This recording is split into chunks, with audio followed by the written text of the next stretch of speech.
Uh, South Africa has come to the crossroads.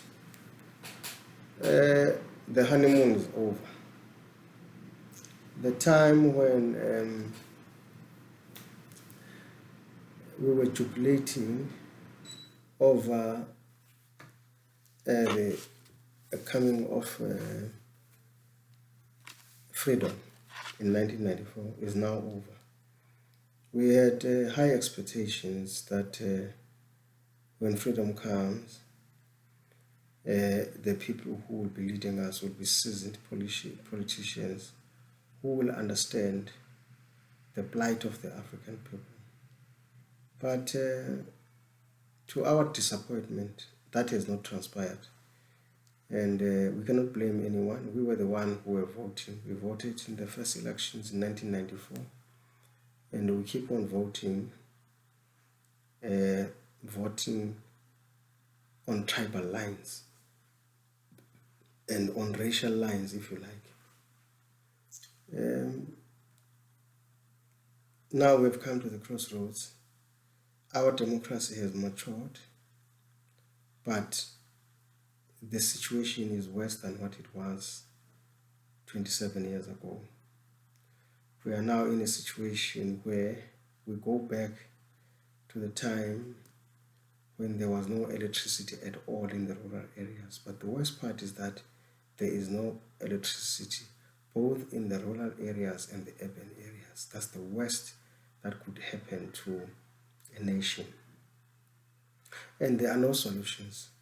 Nobody has got solutions because everyone who is leading this nation is worried about making enough money to survive the time when the political power has been taken away by the people.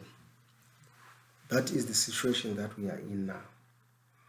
There has been too many political parties that have come and gone without changing the people's lives. And there is no hope for any political party that will ever come and change lives. There are political parties, they are missing. They are just missing a great opportunity to change the lives of the people. No one is prepared. No one has a plan as to how to change the lives of South African people. In government, 6 months is more than enough to change the lives of the people. For instance, if we could have a leader that would say, in 6 months' time, we will make sure that politicians work for the people. Politicians must commit to changing lives.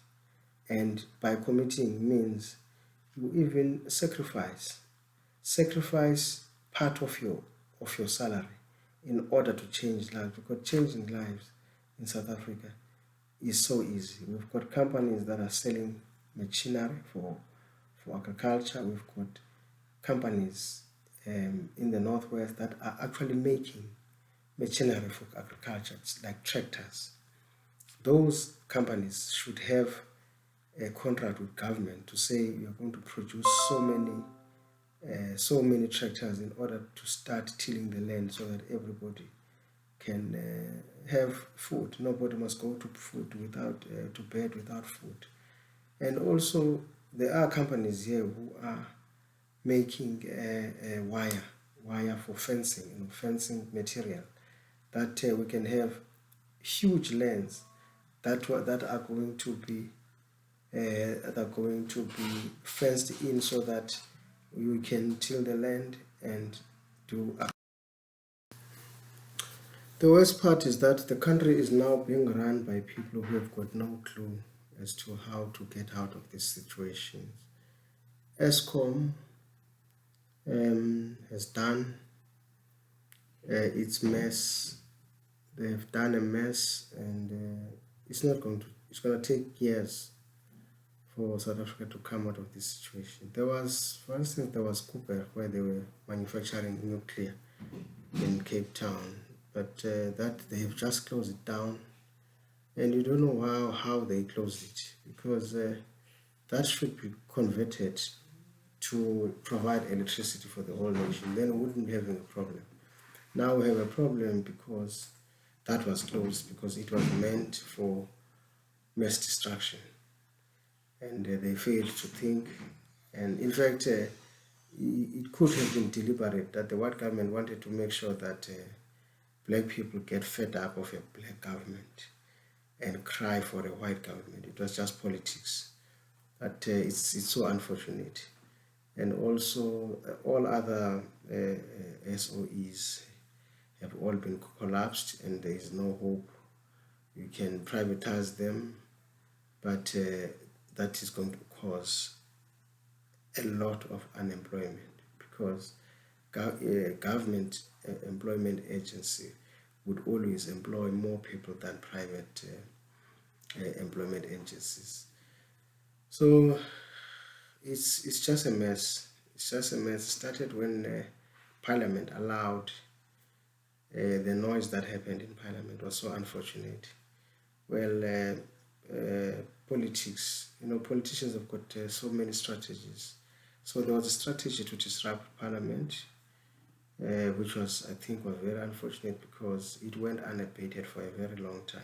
I remember Minister Blade Nzimande tried to caution those who were making noise and disrupting Parliament in 2015. I think it was February 19. And he tried to stop them, but he ended up apologizing, because they felt like he was attacking them, and there was hurling insults to say they're not scared of him, and he made a mistake by withdrawing and apologizing, because he was saying, do not disrupt Parliament, because the people are looking at us. The people are hungry out there, are unemployed out there, and we are busy hurling insults at each other, and it does not help. No job is going to be made if Blade is insulted, or somebody tells him that he's not scared of him, and he also does the same thing to that person. So there was no need for that. Parliament should be about debating the future of the country, debating service delivery. So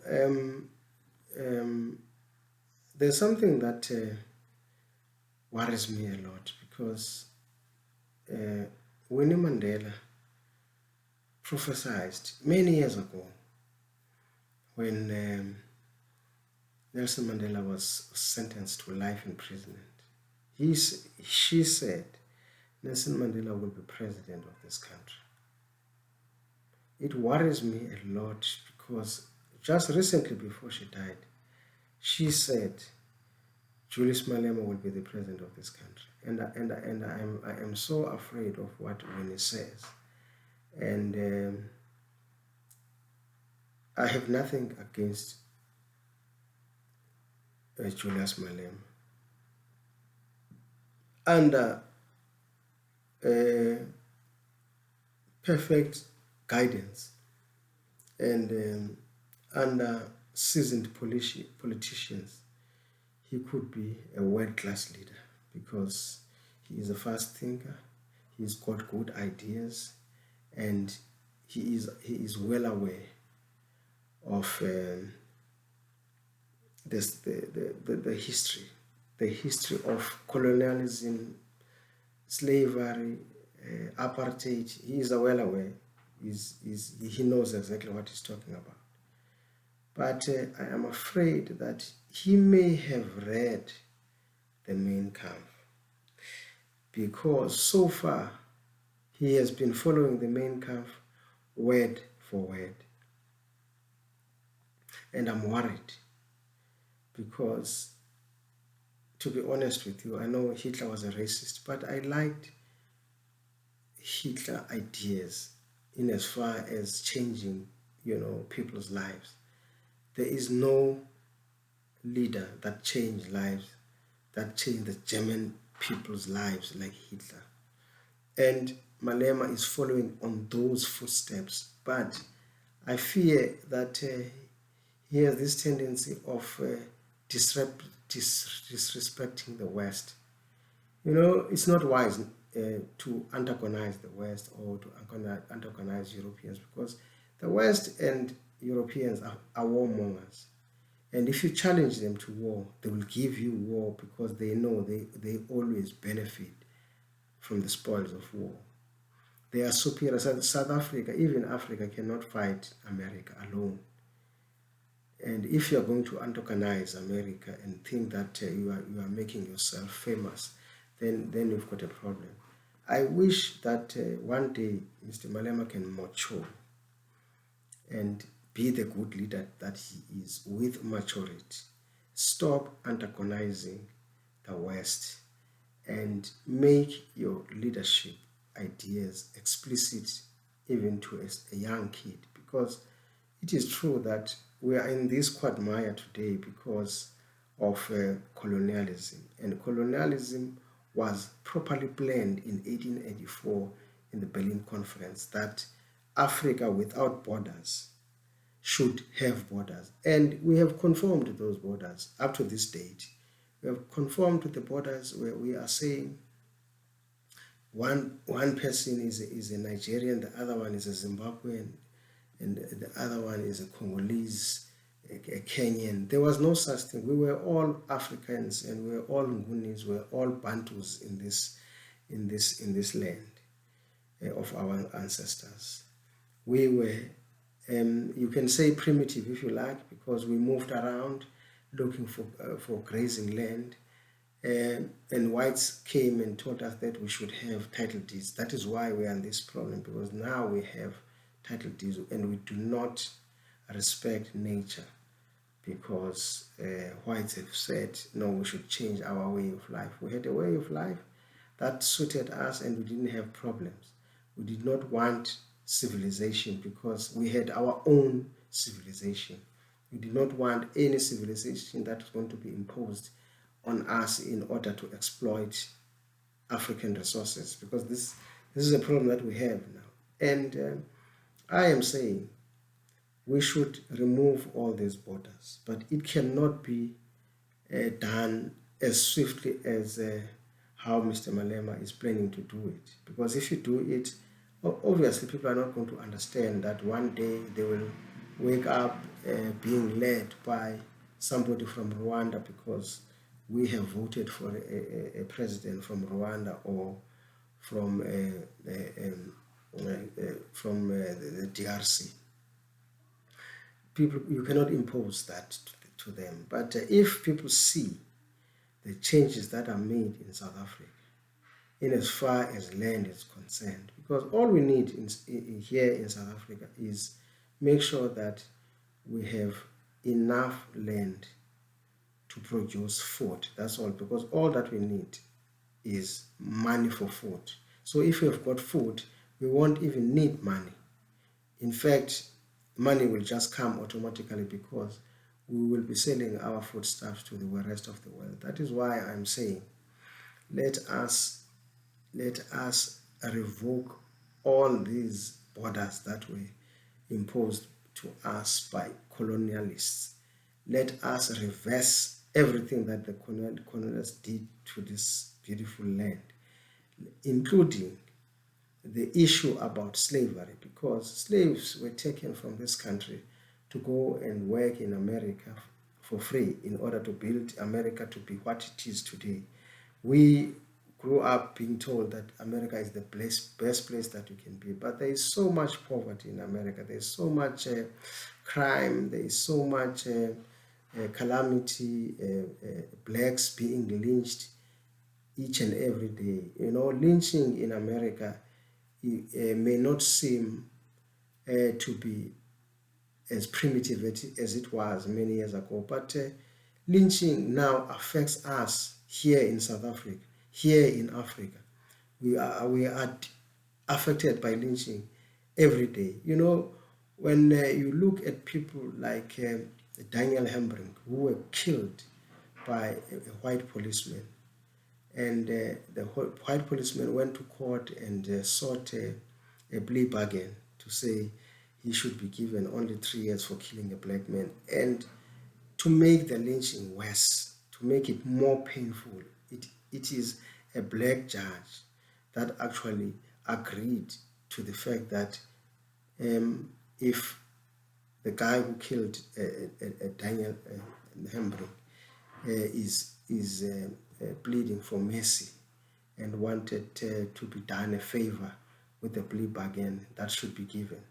It is so painful. It would be better if it was done by a white judge. If it is done by a black judge, it becomes even worse, that there is no hope.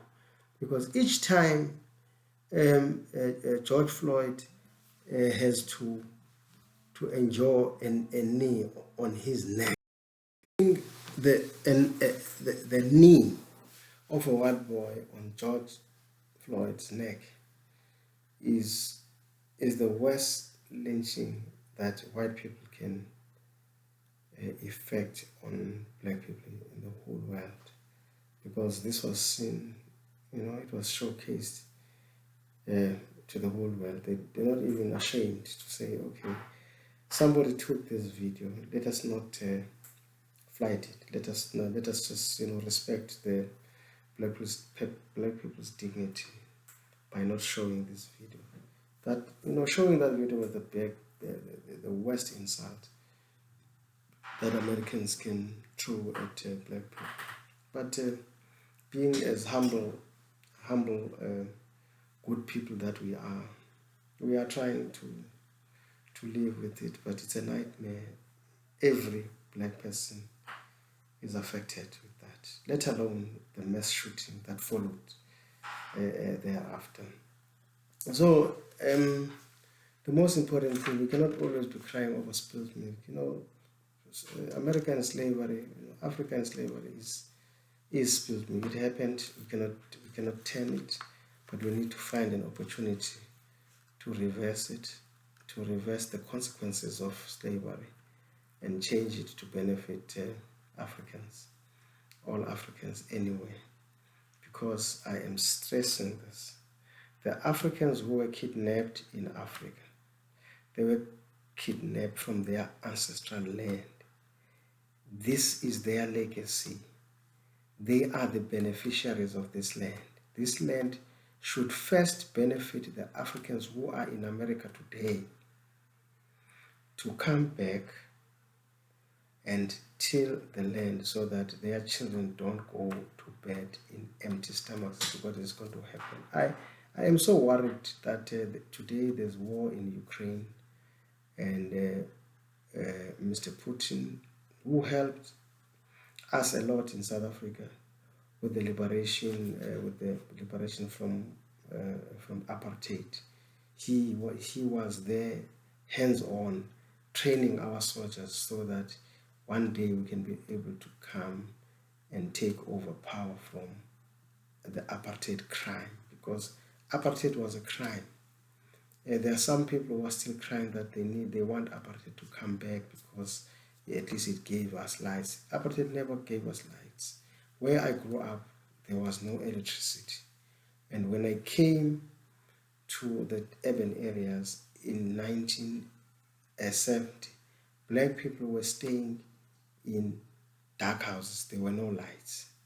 But you could see in the neighborhood, there were lights, only street lights, but no lights in the house. You would pay exorbitant fees in order to bring an electric cable to your house. And if you had, that means you would rather be called a collaborator or a spy, spying for the enemy. So there was no lights. There were no lights. We just grew up in a dark rural area where we had to go and fetch water from a river which is about 2 kilometers away from where we stay. And we used to go and fetch water and work the land in order to survive. My mother, who was born in 1924, did not have a bank account. She never had a bank account at all, but she survived. She was working and earning about 5 rands, and things got better because in 1970 she was earning 5 rands. around 1980, say around 1977, she was earning 10 rands. And from that money, I used to demand money for boarding and money for school fees, including money to eat from that 10 rands. And it was so difficult. Um, by the year 1985, she was earning about 50,000 rand. That was quite a lot of money. But fortunately, I was working by then. But all I'm saying is that this land should benefit everybody.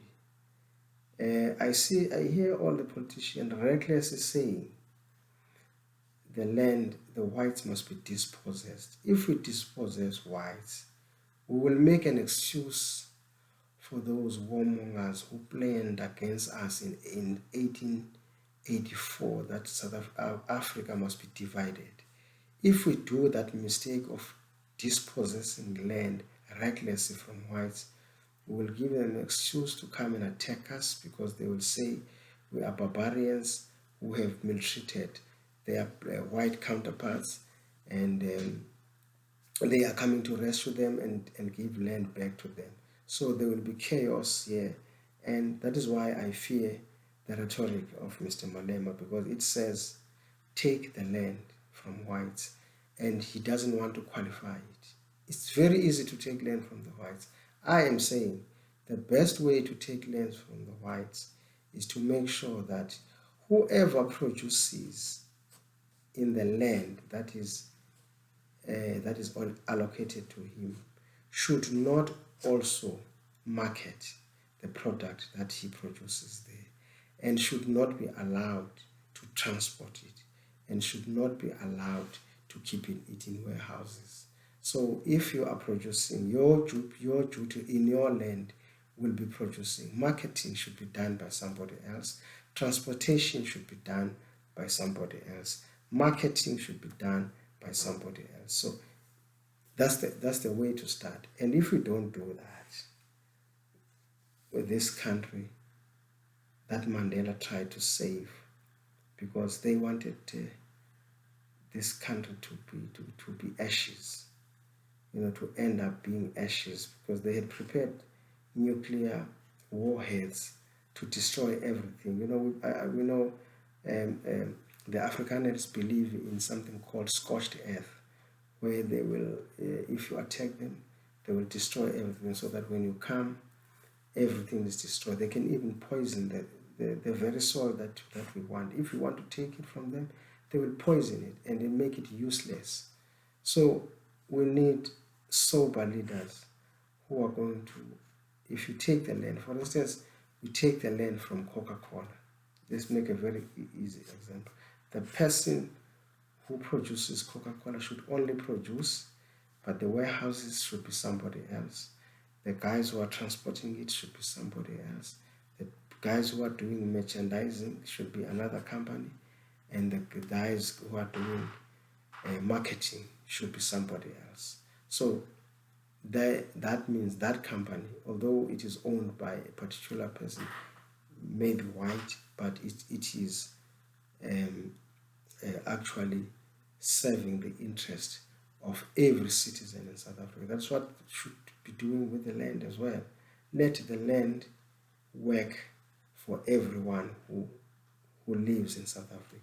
It shouldn't be a land for this particular farmer and he does everything. He transports, he's also providing his own manure, he's providing himself, buying his own implements. At least implements should belong to someone else, so that you come to this land and you plow the land, you get money out of that.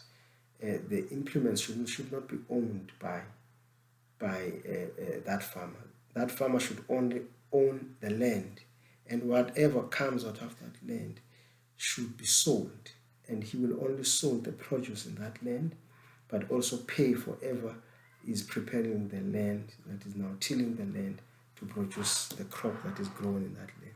And if we don't do that, we can kiss our beautiful country goodbye, because we are in a mess.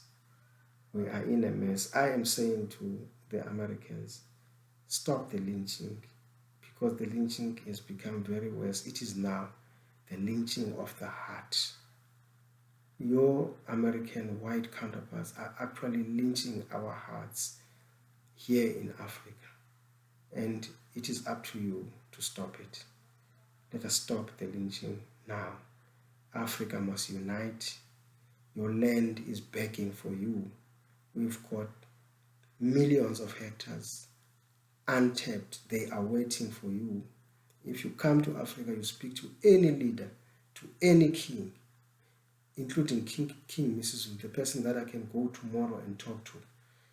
If you come to this country, he will give you land, but come with implements, because the Africans that are here want land, but they don't have implements to work it.